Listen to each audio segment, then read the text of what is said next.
Hi friends, बघा रे पोरं हो, हे आहे ना तुम्हाला मेज सबट्रॅक्शन करायचं आहे. हे इकडे काहीच पाहायची गरज नाही, तुम्हाला सोप्या शब्दामध्ये सांगतो. बघा, सुरुवात केलेली आहे ना इथे काय स्टार्ट 100ने केलेलं आहे. आणि इथे पहा शेवटी जे इथं स्टार दिलेला आहे, इथे काहीतरी तुम्ही लिहिलं आहे, पण याचं उत्तर हे एवढंच आहे का? आता आपण चेक करूया. कसं चेक करायचं बघा. 100 - 23 किती आलं? 77 आलं 77. ठीक आहे. आता 77 मायनस हे पहा खाली 36 आहे. म्हणजे बघा 100 - 23 उत्तर आलं 77. 77 मायनस 36 करा, मग त्याचं उत्तर इथं लिहा.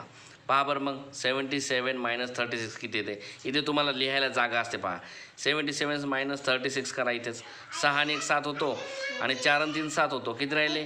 41 राहिला. मग इथं लिहा ना 41. आलं का नाही उत्तर? 41. मग 41 मायनस, आता इकडे 4 आहे ना, 41 मायनस 4 असं करा. मग काय येईल उत्तर? हे पहा 41 मायनस इथं 4 करून घ्या. हे बघा इथं 11मधनं 4 काढा. किती राहतात रे? 37. बरोबर है ना. 7 8 9 10 11 म्हणजे 7 आणि इथे 3 राहतात. 37 बरोबर आलं त्याचं उत्तर. पहा इथं 37 लिहा. मग 37 लिहिल्याच्या नंतर आता 37 मायनस 1 करा. किती येतं रे?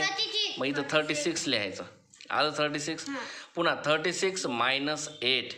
मग इथं तुम्हाला इथं बाजूला करू शकता. इथं बघा 36 आणि मायनस 8 करा.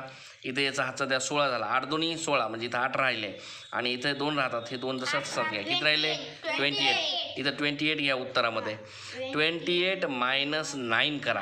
हे पाय इथं 8 आहेत ना, 28चे 8 आहेत ना, हे 8 गेला आणि ह्या 20तला 1 गेला, 19 राहिला 19. ठीक आहे. आता इथं 19 आलं. 19 मायनस 13. वाटल्यास हे उत्तर इथं घेतलं तरी चालतं, म्हणजे तुम्हाला कळायला थोडं सोपं जातं. पहा याला खाली यायला सांगितलं होतं ना, थोडं सोपं जाते समजायला. 19 मायनस 13. पहा बरं 13 14 15 16 17 18 19 किती राहिले? 6. म्हणजे पहा इथं 6 लिहिलेलं होतं, उत्तर बरोबर आलेलं आहे. आपण पडताळून पाहिलं. अशा प्रकारे ते सॉल्व करायचं असतं आहे ना. काय अवघड आहे का जास्त ते? नाही.